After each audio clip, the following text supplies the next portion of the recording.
LGBT جو ہے وہ بہت زیادہ پھیل رہی ہے، بچے کیا بچیاں کیا، ان باتوں میں کتنی صداقت ہے؟ آیا واقعی یونیورسٹیز کے اندر یہ کام ہو رہے ہیں یا صرف ایک ہوائی بات ہے جو اڑائی گئی ہے؟ یونیورسٹی انتظامیہ کو اس کا پتہ ہے، اگر نہیں ہو تو میں بتا دیتا ہوں، میں نام دے دیتا ہوں ثبوت کے ساتھ۔ صلاح الدین ایوبی کہتے ہیں کہ اگر آپ نے کسی قوم کو تباہ کرنا ہے تو ان کے نوجوانوں میں بے حیائی پھیلا دو۔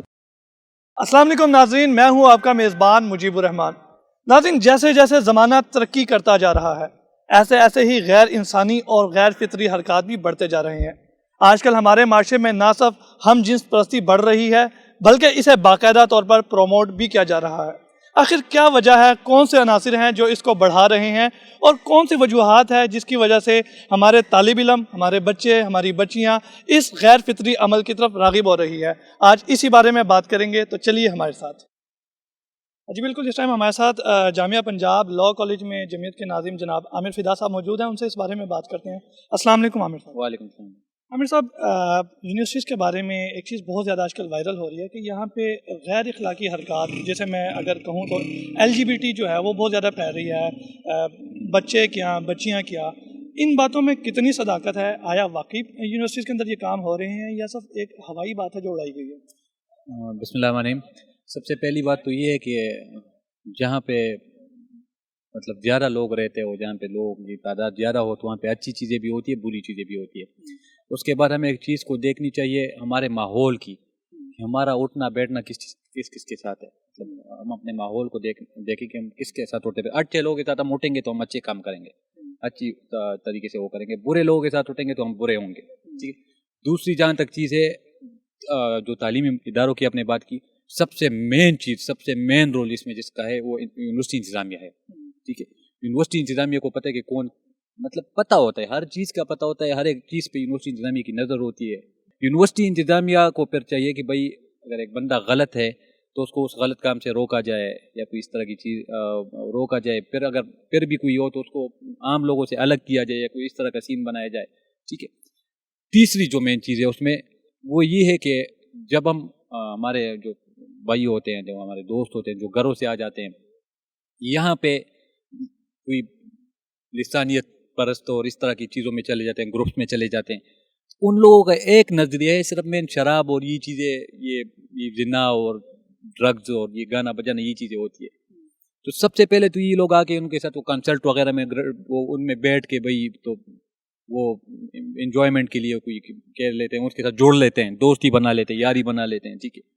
تو اس دوستی یاری کی بنا پہ اور اس کنسلٹ کے بنا پہ اس کے بعد وہ ان کے ساتھ نشہ بیٹھ کے نشہ شروع کر دیتے ہیں۔ آپ نے کہا کہ کنسرٹس میں لوگ آتے ہیں، ٹھیک ہے۔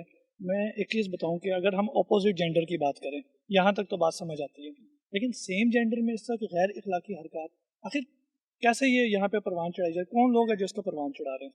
میں آپ کو بھائی ایک مثال دیتا ہوں اس پہ۔ ایک واقعہ ہوا تھا پہلے، جمعیت نے اس پہ جمعیت کی طرف سے ہم نے، جمعیت نے ٹھیک ٹھاک سیکشن لیا تھا، اس پہ FIRs کیے تھے ہم نے، وہ ڈگری وغیرہ اس کی ختم کر کے تو اس کو نکال دیا تھا یونیورسٹی سے۔ ایڈمنسٹریشن جو تھی، یونیورسٹی ایڈمنسٹریشن، اس کو پھر بھی مطلب وہ سیف سائڈ دے رہی تھی، سیف سائڈ دینے کی کوشش کر رہی تھی۔ وہاں پہ ہوا کیا تھا جناب، وہ بندہ جو تھا جس نے یہ چیز کی تھی، یہ فیل کیا تھا ہاسٹل میں رہ کے، وہ تھا شرابی، شراب کا عادی تھا اور تھا بھی نہیں لسانیت پرستوں میں سے ایک، ٹھیک ہے۔ وہ شراب پی لیتا تھا، اس کا روم میٹ تھا اس کے ساتھ، تو شراب پی کے اس کو باندھ کے ڈرا ڈرو کہ میں تیری جان لینی ہے یہ وہ، تو اس کے ساتھ مطلب ریپ کرتا تھا، غلط زبردستی کرتا تھا اس کے ساتھ، وہ اس طرح کی چیزیں کرتا تھا۔ تو ہم تک تو وہ بات نہیں پہنچتی نا بھائی، آپ اپنے روم میں جو چیز کر رہے ہو، آپ شراب پی رہے ہو، آپ جو بھی کرو، مجھے تو اس کا پتہ نہیں ہے نا، ایڈمنسٹریشن کو تو ہے نا یار، یہ لائی کہاں سے جا رہی ہے؟ آسمان سے تو نہیں ٹپک دی نا، کوئی نل ہے اس میں کہ نل سے میں شراب نکالوں اور وہاں پہ پی لوں۔ تو اگر آپ کی ماں پہ ہو رہا ہے اور ایک بندہ اس طرح ایک چیز کو اتنا کھلے عام وہ کر رہا ہے، پروان چڑھ رہی ہے، نشے کرتا ہے اور لوگوں کو برباد کرتا ہے، تو پھر اس کا انجام یہی ہوگا۔ اگر ایسے واقعات کو روکا کیسے جا سکتا ہے؟ اس کو ایسے روکا جا سکتا ہے بھائی، میں کہتا ہوں کہ یونیورسٹی انتظامیہ کو اس کا پتہ ہے، اگر نہیں ہو تو میں بتا دیتا ہوں کہ کون ہے، میں نام دے دیتا ہوں، میں کیمرے پہ بتا رہا ہوں، کہ آپ آن ریکارڈ بات کریں؟ آن دا ریکارڈ بات کر رہا ہوں، کیمرے پہ بات کر رہا ہوں۔ اگر آپ کو معلوم نہیں ہو تو میں نام دے دیتا ہوں ثبوت کے ساتھ۔ اگر یہاں پہ آپ بھی ایک تنظیم کے ذمہ دار ہیں، آپ کا کیا سٹینڈ ہے اس کے اوپر؟ آپ نے بھی کبھی کوئی سٹینڈ لینے کی کوشش کی کہ نہیں کی؟ کیونکہ آپ نے کہا کہ آپ کو لوگ معلوم ہے، اگر آپ کو لوگ معلوم ہے تو آپ سٹینڈ کیوں نہیں لیتے ایسے لوگوں کے خلاف؟ اس میں بھائی بات یہ ہے کہ ہمارا 0.1% بھی اس پہ وہ نہیں ہے، اس پہ ہم کوئی بھی برداشت نہیں کرتے، اس طرح کی چیز کو کمپرومائز ہمارا نہیں ہے، ٹھیک ہے۔